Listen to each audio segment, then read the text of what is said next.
पूरी तरह से नार्कोटिक कंट्रोल ब्यूरो ये लीपापोती में जुटा हुआ है। ये दोनों ड्रग पेडलर से हफ्ता उगाही करते थे। हमने आप सबको दिखाया था कि व्हाट्सएप चैट जिसमें सैम डिसूजा ने व्हाट्सएप चैट में कह रहा था कि हवाले की रसीद दे दो। हमें लगता है, मैं फिर कह रहा हूं कि मेरी लड़ाई एनसीबी से नहीं है।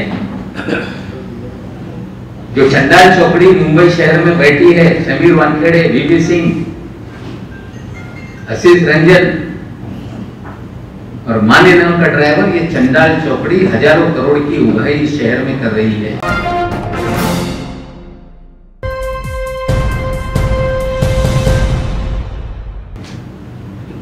पूरी तरह से नार्कोटिक कंट्रोल ब्यूरो ये लीपापोती में जुटा हुआ है। इसको लेके जो श्री वानखेड़े अधिकारी हैं,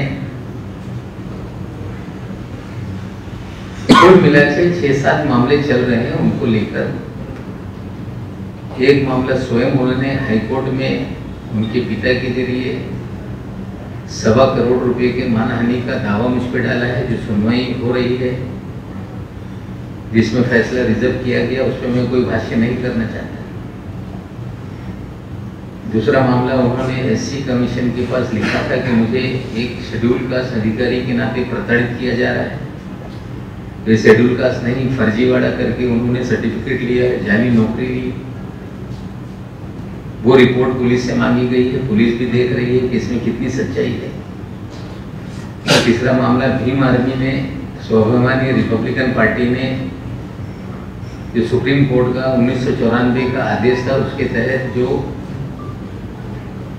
वैलिडिटी कमेटी है उसके पास कंप्लीट हुई है, वो जांच करने का काम कर रही है। और क्रूज का जो फर्जीवाड़ा है, उस फर्जीवाड़े में 3 जांच चल रही है। एक मुंबई पुलिस ने एसआईटी का गठन किया है, उसके पास जांच चल रही है कि जो 25 करोड़ रुपए मांगे गए, डिस्काउंटेड रेट में 18 करोड़ में डील हुई, 50 लाख रुपए उठाए गए फिर वापस दिए गए, जिसमें पहले दिन हमने भंडाफोड़ किया था। केपी गोसावी और मनीष भानुशाली कौन है। फिर 9 तारीख को हमने भंडाफोड़ किया कि 3 लोगों को क्यों छोड़ा गया। उसी श्रृंखला में बहुत सारी चीजें हमने बताई। जो हमने पहले दिन सवाल खड़ा किया था कि केपी गोसावी और मनीष भानुशाली कौन है, तो ज्ञानेश्वर सिंह जी दिल्ली से आए थे। उन्होंने कहा ये हमारे इंडिपेंडेंट विटनेस हैं, और नवाब मलिक प्रोड्यूस होकर सारी बातें कर रहा है। धीरे धीरे उनका एक इंडिपेंडेंट पंच सामने आ गया। उसने पूरी 18 करोड़ की डील और एक सेल्फी 18 करोड़ कैसे बिगाड़ दी, वो सारी कहानी लोगों के सामने रखी। और उसमें एक किरदार सामने आया था, सैम डिसूजा। सैम डिसूजा आज फिर टेलीविजन के सामने अपने बयान दे रहा है। ये सैम डिसूजा नहीं, इसका नाम है सैमुअल डिसूजा, जिसे 26 तारीख के दिन 26 जून को एक वीट बेकरी केस में सम्मन दिया गया था, जिसका हमने एक ऑडियो क्लिप आपको सुनाया था, जिसमें वीपी सिंह का अधिकारी नाम का अधिकारी उससे बात कर रहा है, उसे बुला रहा है। आज सैम डिसूजा ने अपने इंटरव्यू में कहा है कि मुझे बुलाया गया था, लेकिन मैं वीपी सिंह को मीडिया टाइकून के जरिए मिला था। मीडिया टाइकून नहीं, एक फर्जी मीडिया के लोग हैं, जिसमें एडवोकेट नंबियार का नाम लिया है, फिर राजीव बजाज का नाम लिया गया। हमने आपको वीडियो दिखाया था किस तरह से ये दोनों ड्रग पेडलर से हफ्ता उगाही करते थे। हमने आप सबको दिखाया था कि व्हाट्सएप चैट जिसमें सैम डिसूजा ने व्हाट्सएप चैट में कह रहा था कि हवाले की रसीद दे दो। हवाला वाला कह रहा था कि रसीद कहीं हवाले की होती है क्या? सैम डिसोजा ने पैसे दिल्ली भेजे थे, जो एनसीबी के अधिकारियों ने दिल्ली में पैसे लिए। सारी घटनाक्रम के बाद सैम डिसोजा फिर कह रहा है कि समीर वानखेड़े निर्दोष है। केपी गोसावी, यही लोग सब फर्जीवाड़े में हैं। जो विजिलेंस की जांच बैठी गई, विजिलेंस की या एसआईटी बैठी है, उसके सामने सभी लोग पेश हो रहे हैं मुंबई शहर में। और ये दिल्ली में जाके कहां बैठा था, ये लोगों को बताना पड़ेगा एनसीबी को। वहां भी इसका स्टेटमेंट क्यों रिकॉर्ड हुआ, ये बताना पड़ेगा। और ये हवाले से पैसे किसने लिए, ये बताना पड़ेगा। नंबियार और बजाज ने कैसे डील करा कि इसका मुकदमा ड्रॉप करने का काम किया, ये बताना पड़ेगा। और आज कह रहा है कि 2 नवंबर के दिन मैंने पुलिस को चिट्ठी लिखी है कि ये 2 लोग फ्रॉड हैं।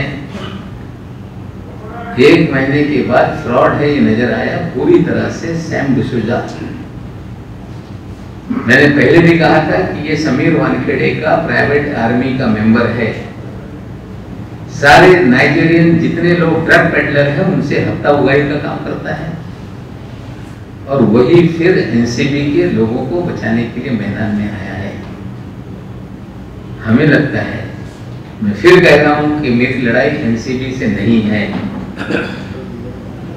जो चंडाल चौकड़ी मुंबई शहर में बैठी है, समीर वानखेड़े, वीपी सिंह, आशीष रंजन और माने नाम का ड्राइवर, ये चंडाल चौकड़ी हजारों करोड़ की उगाही इस शहर में कर रही है। और जो कहा जाता था, जिस तरह से कोर्ट के आदेश आ रहे हैं कि ये सारा फर्जी मामला बना है, ये स्टैब्लिश होने लगा। मैंने एक नाम लिया था, ये दाढ़ी वाला कौन है। फिर आप लोगों को एक डांस करता हुआ क्रूज पे का मैंने आपको वीडियो भी दिखाया था, और नाम उसका बाद में दूसरे दिन मैंने बताया। ये काशिफ खान है, इसका नाम है काशिफ मलिक खान। जो क्रूज पे पार्टी हुई उसका ये पूरी तरह से स्पॉन्सर था। नमस्क्रे नाम का इसका ब्रांड था, और जो क्रूज ड्रग केस में जो सीजर हुआ है उसमें नमस्क्रे ब्रांड का पेपर भी सीज किया गया। फिर मेरा सवाल है कि काशिफ खान को क्यों आज तक नहीं पकड़ा गया। काशिफ खान ये गोवा में है। पूरी दुनिया जानती है कि ड्रग का सबसे बड़ा अड्डा, ड्रग टूरिज्म ये गोवा में ही चलता है। रशियन माफिया वहां पे ड्रग का धंधा करते हैं, और वानखेड़े की सारी उगाही काशिफ खान करता है। फिर सवाल है कि काशिफ खान को क्यों नहीं बुलाया जा रहा है, उसकी गिरफ्तारी क्यों नहीं हो रही है। पहले मैंने कहा था कि ये पूरी तरह से अंतरराष्ट्रीय माफिया है, फैशन टीवी का हेड बना हुआ है। ये इसके पहले इस्पा चलाता था, लोगों को धोखाधड़ी करके इसके ऊपर कई मुकदमे देश में दर्ज है।